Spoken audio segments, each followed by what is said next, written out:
Hello, and welcome back to the Emerge Stronger podcast. My name is Sonia, and my host is not Melody today. I have a very special co host who happens to be my husband. His name is Jay. Welcome, Jay, to the podcast. Thank you, Sonia. Thank you, my lovely bride. Yes, Melody's on vacation. And so I was talking to him and I was like, hey, will you do a podcast with me? So here we are. I don't know about this. Yeah, we're doing it. Here we are. And today we're talking about communication breakdown. And I think that this is a good topic for us because I think it's something that all couples deal with, whether have been married 2 years, 5 years, 20 years, or even if you are a couple that's finding yourself in marriage crisis. Everybody has communication breakdown. And sometimes that communication breakdown gets into a problem that is much worse if you do not address it sooner than later. And so we're going to talk a little bit about how we communicate, how we used to communicate, how we communicate now, and what we've been working through over the past few years to have better communication. Does that sound good? Sounds great. All right. So I'm going to start it off with, I remember even going back 3-4 years and feeling as though I was having a really hard time communicating. And I think I'm going to say for me as a woman, there have been times when just my emotions get the best of me and I flood emotionally with the tears and the sadness and just sitting in this place of not knowing how to communicate with you or what to do. And so I feel as though I've come a long way. I've been able to communicate with you better, but I do feel as though back in the day, or even 3 or 4 years ago, where there would be times that we wouldn't talk for days. Mm-hmm. And that felt really uncomfortable.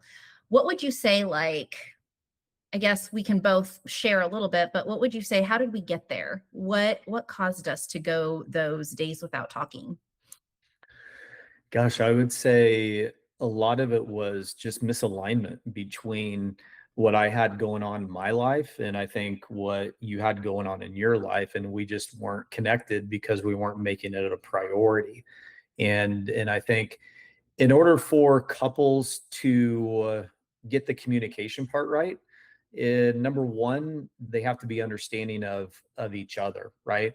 Oftentimes, I was working during the day and very busy, and I had a number of things on my mind that once my day ended, I needed to have a little detach. But there were a lot of times I think that whenever I would close the laptop and want to go have a quick little 30-minute break, there would be things like, hey, we have to go here, or I need help with this. And I'm looking at it just thinking, well, gosh, I just want a 30-minute break, right? And I think that that's where it would kind of start, right?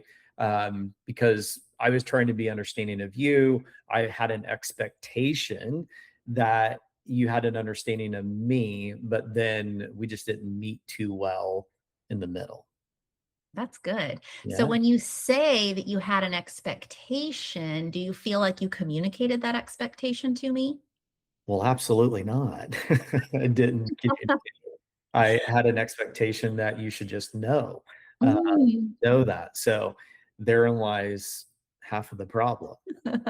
Yes. And we actually talk a lot about that on this podcast is uncommunicated expectation leaves the other person feeling frustrated. So you have to communicate your expectations. Otherwise, you're the only one left disappointed because if I don't know that, Yeah. you're the one that's mad and angry. I'm just going about my day like, oh, I didn't know that, Yeah. So, but once you did communicate that with me, it definitely clicked and registered that maybe talking about something with the girls or weekend plans or something on the calendar, that wasn't the time. As soon as you shut down at 5 o'clock, that was not the time for you to then have to think even more about making plans for the vacation or the weekend or whatever that may be.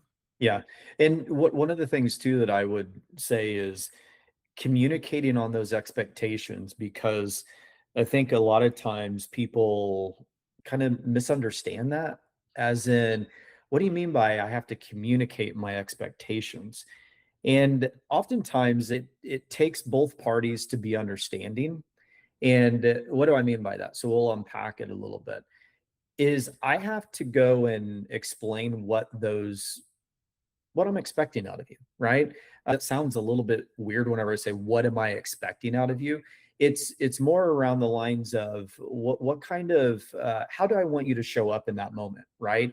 What are some signals that you can pick up from me that is like, oh, hey, I know that he might just need to have a little bit of a break for 30, 40, 45 minutes or so. What are those signals?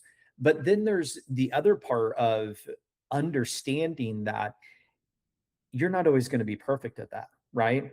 And that was one of the pieces for me as well too, because if I'm understanding your expectations and I'm trying to meet those, I have to look at myself in the mirror at the end of the day and say, am I showing up to meeting those expectations? Because I've asked for them from you and you've shared them with me. And if I can't meet those expectations, that's on me. It's not on you. Right. And so while we were in that process, there was a big, I'll call it a learning curve, right? A learning curve in the sense of I was falling down a little bit, you were falling down a little bit, but we had to be patient with one another and understanding that we're not going to be perfect, especially out of the gate whenever we're just coming to each other with these expectations of what it is that we're looking for. Yeah. Yeah, that's good. And I will also say that I think when we talk about expectations, I think that there's like, you have an expectation. I have my roles, you have your roles. Hmm. You have an expectation that I'm going to cook dinner for you. Hmm. You're not a cook. It's not something you enjoy doing. We've already established that very early on in our marriage. Just like you have an expectation that I'm probably not going to be the one to go mow the lawn on the weekends. That's just Hmm. not something I do. And so I think that there are some expectations or just some things in your marriage that you already are aligned with. You just kind of Yeah. know your roles. But there are also things that kind of come and go. And even as you grow in your marriage, as the kids get older, as just life changes and life shifts, there's different expectations. Yeah. And so I think that Absolutely. that's important to point out and that's where that communication comes in, because I feel as though a lot of couples, they just stop talking or they have these Yeah. unspoken expectations. Well, they should just know me. Yeah. Like, you should just be able to read my mind. I can't read your mind. But after being married so long and communicating, I do pick up on patterns. I can Hmm. pick up on just even body language or maybe how your day's been. I know that if you've been in your office and it's still 6 o'clock, you've had a very long day. Yeah. And the last thing I want to do is talk to you about a really serious subject. Yeah. Well, the one thing I always find interesting in talking to couples is this. A lot of times whenever couples get together and they start dating, right? Uh, Oftentimes what I find anyway is they do a really good job at communicating, right? They are spending the time to be understanding, to be rational, to look out for the cues. They're being intentional about things. But then for some reason, whenever you get to that I do point, right? And then things start to shift and change, and the kiddos start to come along, just seems like some of those things start to fade away a little bit, right? And we lose kind of sense of where we were, right? At that dating part that got us to the I do. And I think that that's one piece that couples need to really hone in on is how do I continue to be a student of one another? How do we constantly learn? Because as you go through a relationship and as we know and from our marriage is you're changing, I'm changing, our environments are changing, we have a lot of change around us. And whenever we look at that and then couple it with how are we thriving within that change, let's go back and let's think about whenever we were in our dating phase, whenever we were trying to impress one another and we wanted to get to that point of, hey, I really want to marry this person and I want to be with this person for the rest of my life. But then it happens, and then we have a tendency to fall apart on a number of things. And I just think that couples need to learn to continue to have that level of focus and just continue to grow with each other and continue to be a student of your partner, right? So I have a question for you. Yeah, So if somebody's listening and let's just say whether it's a wife or a husband and they say this all sounds great and I agree with you, yeah, but my spouse won't talk to me. yeah. They just won't communicate. When he comes home from work, he Hmm. sits on the couch, he turns the TV on and completely ignores me. Hmm. What would you say to that? Yeah. So I would say if he's coming home completely shut down, um, I would want to understand, or I would be looking for why do you think he's doing that, number one? Okay. So we're going to get logical here, like, typical guy's mind. Did he have a bad day at work? How are the finances? Do we have a vacation coming up? How are the kids doing in school? Do we have family coming in town? Do we have friends coming in town? Do we have plans this weekend that he might be trying to figure out how he's going to work in his weekend golf schedule, right? What are all of those things that could be going on in his mind? And if you are the one that's trying to figure out, well, I know he doesn't have that, I know he doesn't have that, and you're coming up short on all of those answers, that's where you might just need to approach him and just simply ask, hey babe, seems like you have a lot on your mind. I want to give you your time. I want to give you your space. Let me know if there's anything that we can talk about. Because at the end of the day, I personally think a lot of men are looking for a close friend, right?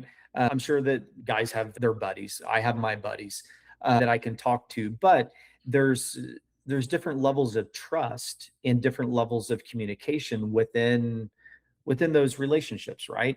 So if I have my partner, if I have my my bride that is approaching me saying, "Hey, it seems like you have a lot on your mind. I would love to chat with you about a few things, maybe about what's on your mind." Make the effort, right? Make the effort to have the conversation. And you might get something back that you don't like the reaction of. Don't take it personal. He might have something going on that frankly he just doesn't want to talk about. I know there were times that I didn't want to burden you with the work conversations, right? In fact, there were a few times where you would tell me back in the early days that, hey, don't bring the work home. Okay, got it. I'm not going to bring the work home, but don't get aggravated whenever I'm sitting over on the couch quiet, right? Because I got a lot on my mind about my work, the day job. And you need to be okay with me having that peace for a minute, right? So it's just a matter of, I think, again, trying to figure out what is the right approach to going in and having that conversation, but realizing that if there's a little bit of standoffish, it might not be something that is because of you, right? It might not be a personal thing to you. So I would just say be patient. Don't look at it as, oh, he's mad at me or I did something wrong. Don't look at it in that sense. Look at it in more of an eye of how can I go be his friend here, his friend, his wife, and have a conversation with him, but not press too hard. Yeah, there's so much truth to that. And I can think back to when the girls were little, I was a stay at home mom, Mhm. and you would come home from work.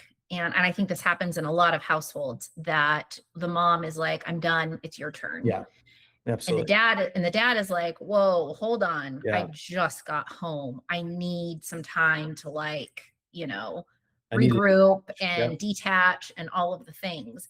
And going back to the communication, I think it's important that the husband and wife sit down and talk about that, yeah, because let's use the example of the husband that goes and just like his way of detaching is yeah, he comes home, he cracks open a beer, he sits on the couch, turns the TV on, and yeah. he tunes out. He tunes everybody out.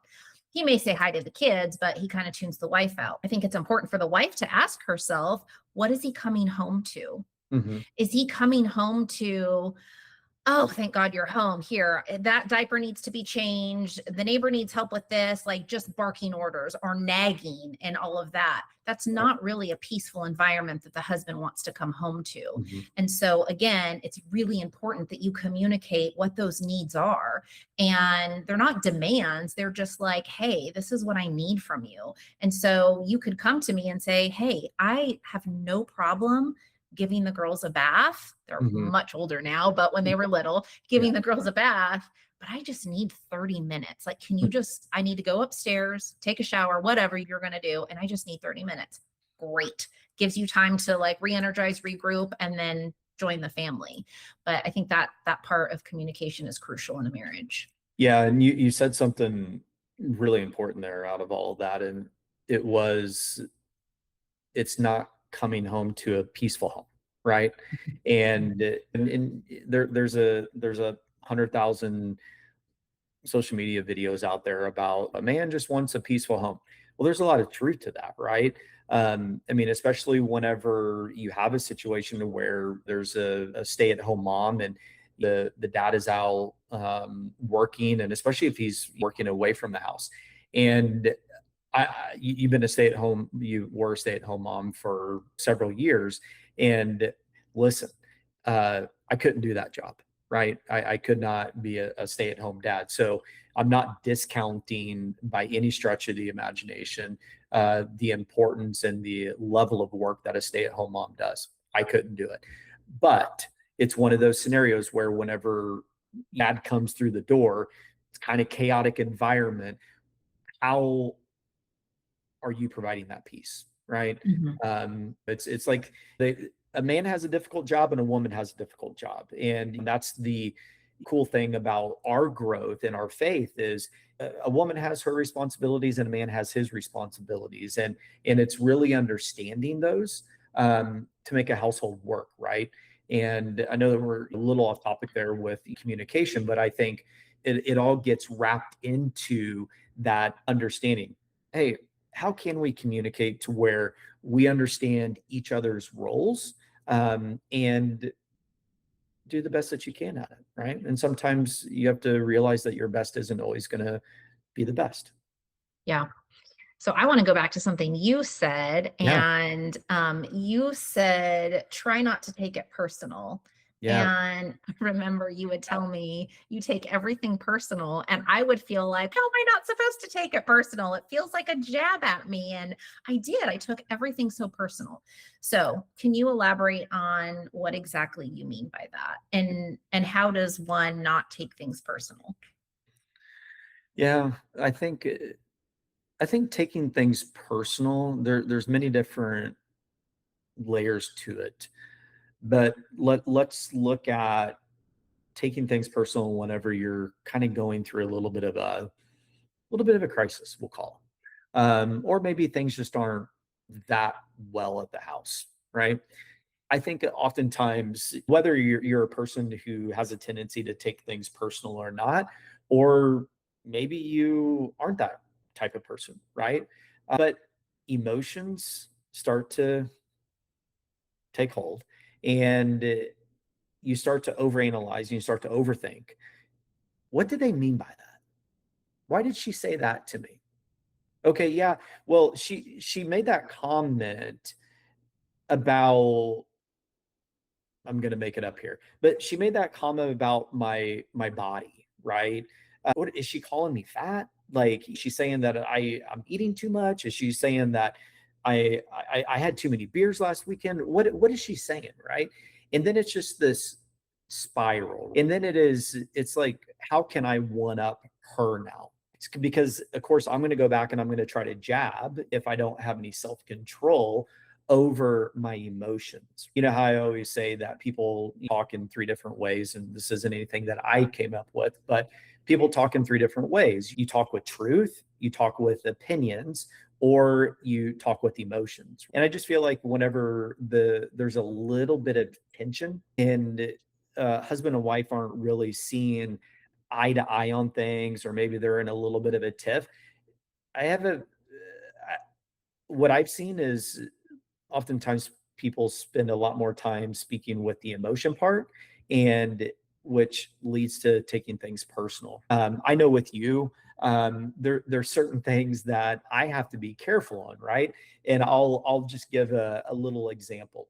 And let's say that you are working in the kitchen, and let's say that I ask you, hey, when's dinner going to be ready? And maybe you didn't hear me because I was across the room and I was like, hey, when's dinner going to be ready?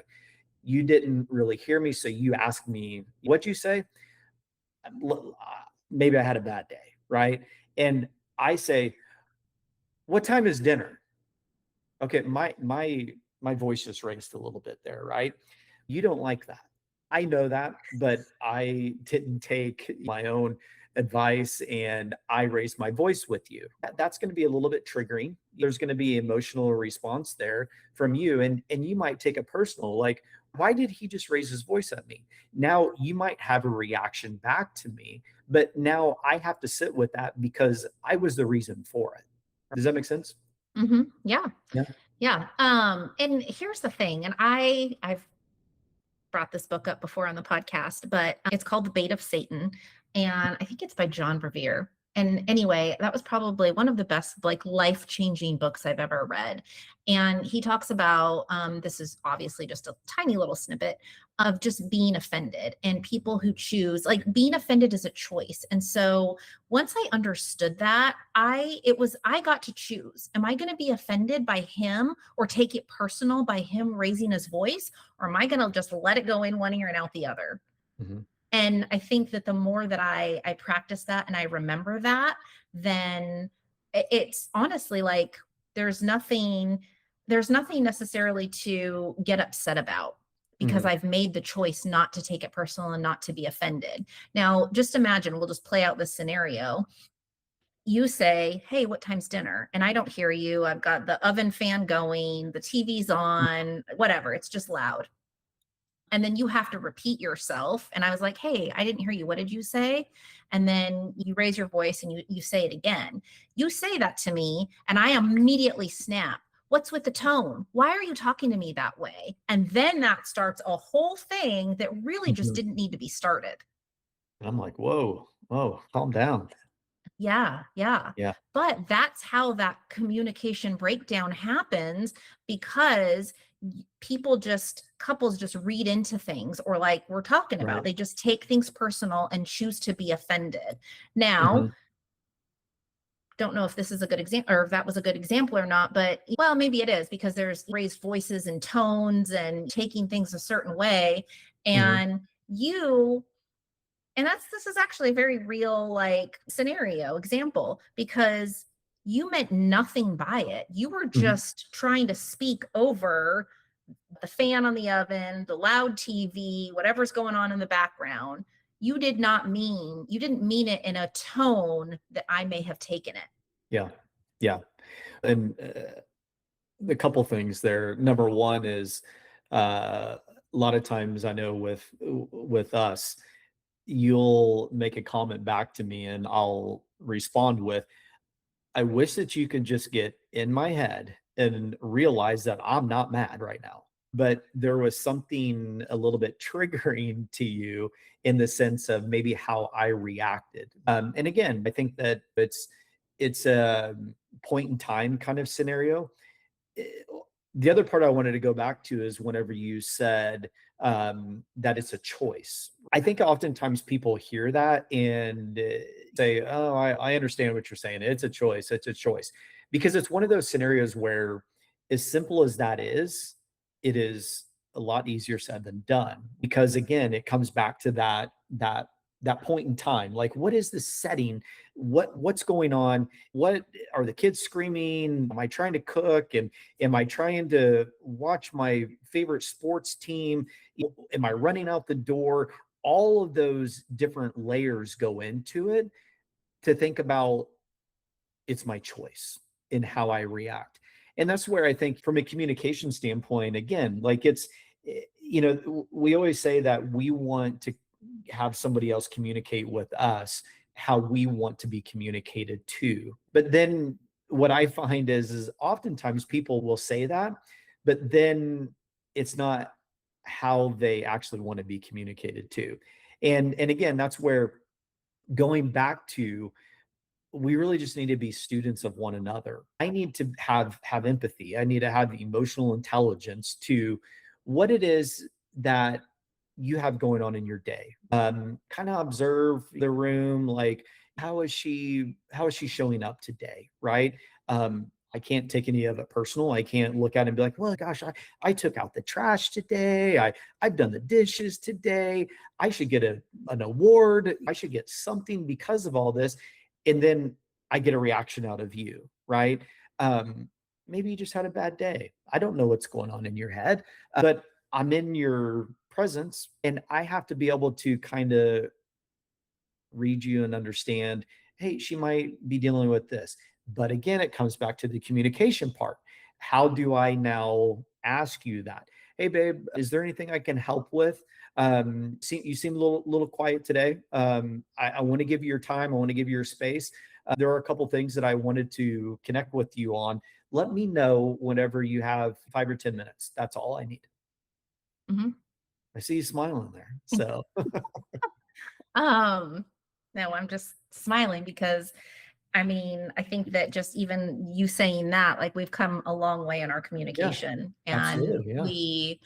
we do much better in our communication. And I think that we have become good students of each other over the last several years, just to where it's not like I can read your mind and you can't read my No, mind, not at all. but Not. I can observe patterns and body language. And Yeah. just the more that you and I connect and the more we talk, the better things are for our overall relationship.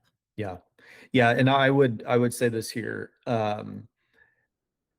If you're struggling in communication, one of the things that you and I did back when things weren't so good and we were trying to get to know each other again, and we were trying to figure out how are we going to make all this work.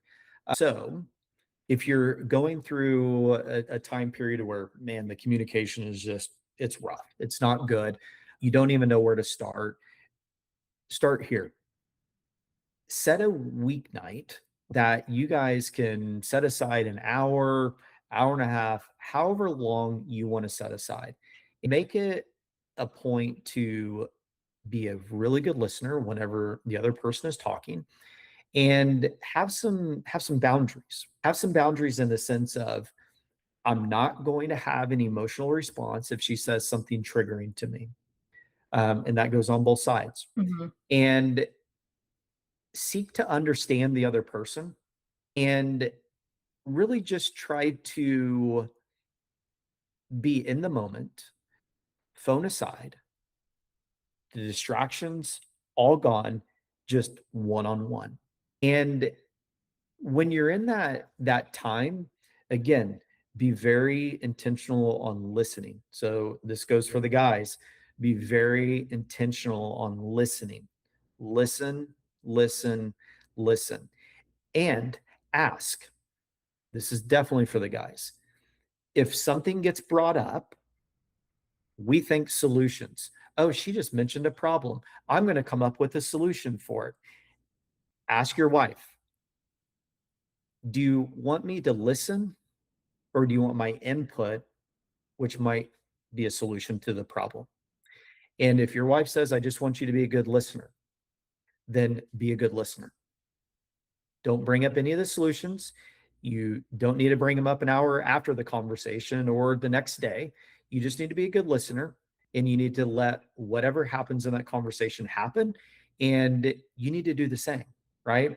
So when you're listening to her or whenever you're talking to her, just be open and honest. And the one thing I would say to the women, because you did a good job at this, and it wasn't initially, but there were things that you and I would talk about that they were difficult conversations, right? They were difficult. I was sharing. You wanted me to share my heart.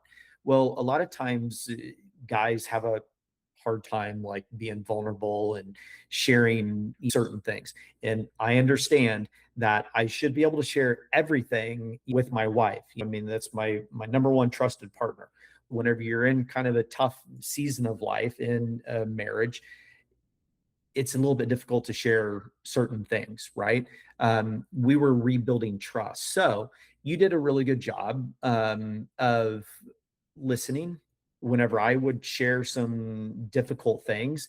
You wouldn't look at it or give me that awkward body language or try to nitpick at something or use it against me, right? And I think that after a little bit of time, we both got to the place where we were just listening to one another, and we could start to learn and read each other's body language and have a little understanding of, okay, I know that I might be able to ask this question. For me, whenever we were going through ours, I got to a place where I said, I want to show up as her husband, number one. Um, but I also want to show up as a friend too. I don't want to always be that guy that is constantly like, oh, she said this one little thing. Oh, there's a problem there. I'm gonna come up with a solution to her problem. And whenever we went through that process, we not only had fun, we laughed, we got to know each other on a little bit different level, especially coming out of a really, really difficult season. And it is one of those things where, for me, whenever I have worked with couples, um, it's almost a superpower. It's almost a superpower from a communication standpoint, but also from a growing together perspective as well too. And I think that if couples can just understand that and realize that point, right, of sitting there listening, having the conversation, and being that friend, guess what? What did I say a little while ago? This goes right back to whenever you were dating, because I guarantee you, guys, whenever you were dating your wife, you were having those conversations where you were a really good listener. You were showing up for her, and you lost that path somewhere along the line. And it's time that you have to refocus on that, because if not, they say that the most dangerous muscle in the body is our tongue, and our tongue can be so damaging. And a lot of times we don't want to look at it this way, but we are in control of that. And so if we can't learn to tame it, and if we can't learn to control it, then we're going to have challenges. Yeah. I want to say too, and this is coming from somebody that did shut down, and like I would just hold everything in, and I never wanted to share. Confrontation and Mm, having deep, tough conversations was really hard for me. And so I think I don't think I know what really helped with that were these we did it on Thursday. So it was the Thursday night hour, 2 hour, 3 hour long yeah. conversations where we did open up to one another. And what really helped me with quote unquote uncomfortable conversations Mhm. was how you interacted with me during those conversations, where you Mhm. did listen to me, where there was eye contact, you were fully present. Like that helped so much for me to be able to open up. And I think, and I've said this before on the podcast, not everything needs a response. Mhm. And so I may have shared something with you and you had nothing to say back. And Right. that was okay, Mhm. because either you recognize that it wasn't the time for you to say anything, or if maybe you did say something, it wasn't going to be helpful for me. And so that just helped me be able to become more vulnerable with you and be myself more engaged in having these conversations. Yeah. And I will say, like, I don't know, that probably lasted for a couple months that we did that. And then it just got easier. Mhm. And now we don't have to schedule time. We just Yeah. talk freely about everything and everything, Yeah. anything. That's it. No, it's so the truth. So, I mean, it's communication is something that we all do pretty much every day, all day long, right? And it's kind of ironic that from somebody who has been in the corporate space for a majority of my career, and thinking about whenever we went through our problems and challenges, and communication being one of those. One of the things that I used to have to ask myself a lot is, why could I communicate so well with so many people on a day-to-day basis, but I could not communicate well with my wife? And that was a difficult question for me to process.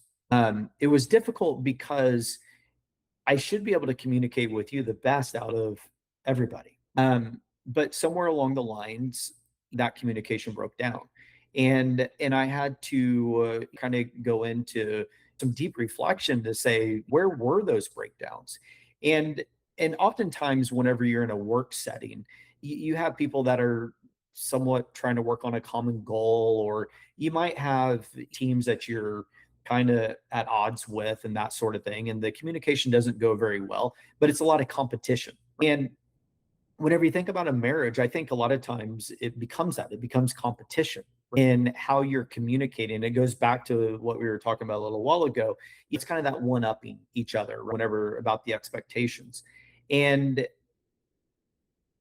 the biggest part is how do you recognize those things?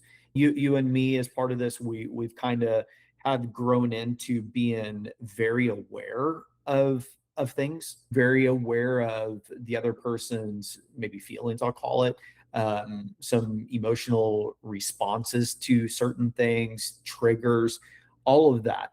And it's one that communication, we do it every day, all day long.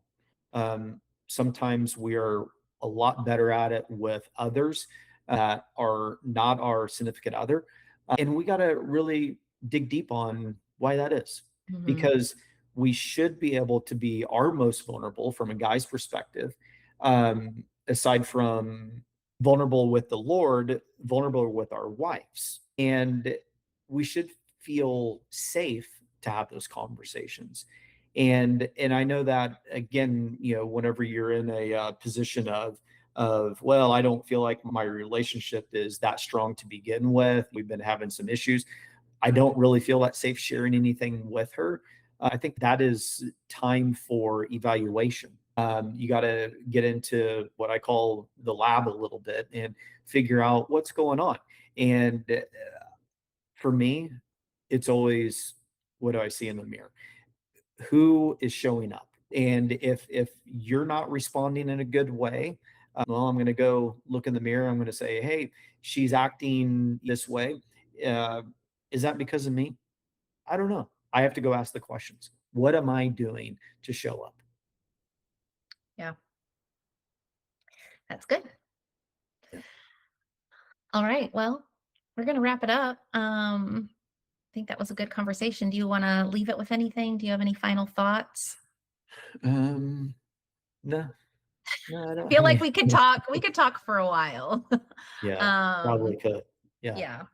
Yeah, I would just end it with this. I would say, to that point, I think that you and I have a lot of passion around this, for obvious reasons. Number one, I think that, and this is again going back to my opinion, I think oftentimes people overcomplicate things, especially in a marriage, in a relationship, because we know each other so well. We don't know the person in the sense of, I don't know what's going on in your mind and you don't know what's going on in my mind. But we are together enough that I know all the common things. I know your favorite color. I know what you favorite smells are. I know what you like to eat. I know those things. But whenever you look at it from some of the basics, and communications is one of the basics, that shouldn't be something that we get wrong that frequently. And if we're getting it wrong, you can't point the finger at the other person. Start with, what am I doing? How am I showing up? And I'm a big believer of, how am I, as the man of the house, how am I as the husband, leading by example in that? And that doesn't mean that I'm better. Doesn't mean that. It just means, how am I leading by example for my household? Yeah. That's Yeah. really good. And I think what I'm gonna, and I'll close with this. One thing that really changed things for me is just recognizing, well, a couple things. Number one, going back to not taking everything personal and being offended by everything. It's exactly what Satan wants us to do. And so just recognizing that within myself. And then also, and I think you said this, is like, how am I showing up for you? How am I serving you? And not making everything about me. I think we can be all very selfish humans. And Mhm. so when I take myself out of it and I ask myself, how can I serve my husband today? Well, Mhm. first of all, how can I serve God? How can I serve my husband? And how can I serve my children? Mhm. And that changed everything for me. And so my outlook changed on really just how I wake up every morning and how I go about my day. It's getting the order right. Yeah. All right, well, hey, how did I do? Is You did pretty wow, good. I did pretty Yeah. good. Okay, You I'm did pretty not good. gonna take that personal. No, don't take it personal. Pretty No, good. that was Okay, we that. can talk about that one later. Thank you so much for joining me today. And audience, if you would like to reach out to Jay, maybe you want to start coaching with Jay, I've put him on our website. So you can go to itsnotover.net to the work with us page. You can find his bio there and schedule a session.